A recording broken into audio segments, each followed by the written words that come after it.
Difference between test and examination. అసలు test అంటే ఏంటి, ఎగ్జామినేషన్ అంటే ఏంటి అనేటువంటి తేడాలు మనం తెలుగులో తెలుసుకుందాం. టెస్ట్ అంటే it is a నారోవర్ term than examination. Okay, so test అనేటువంటిది చాలా కొద్ది వరకు మాత్రమే మనం తీసుకోగలం అనమాట, కొంతవరకే మనం చేయగలం.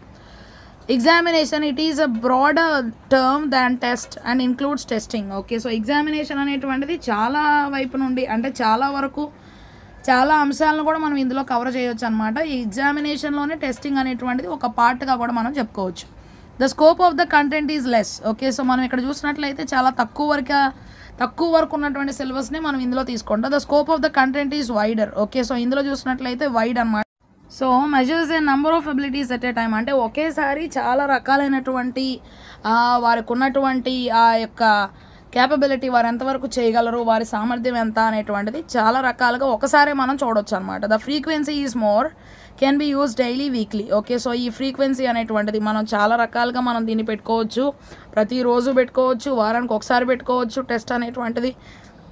The frequency is less. మరి ఇక్కడ చూసినట్లయితే మాత్రం చాలా తక్కువ సమయాల్లోనే ఎగ్జామినేషన్స్ అనేటువంటివి కండక్ట్ చేస్తాం. Quarterly, half yearly. Okay, so quarterly ఏమో సెప్టెంబర్లో ఉంటుంది, హాఫ్ ఇయర్లీ ఏమో డిసెంబర్లో ఉంటుంది. చాలా తేడా ఉంటుంది అనమాట. ఒక 3 నెలలు అయినా సరే గ్యాప్ ఉంటుంది అనమాట.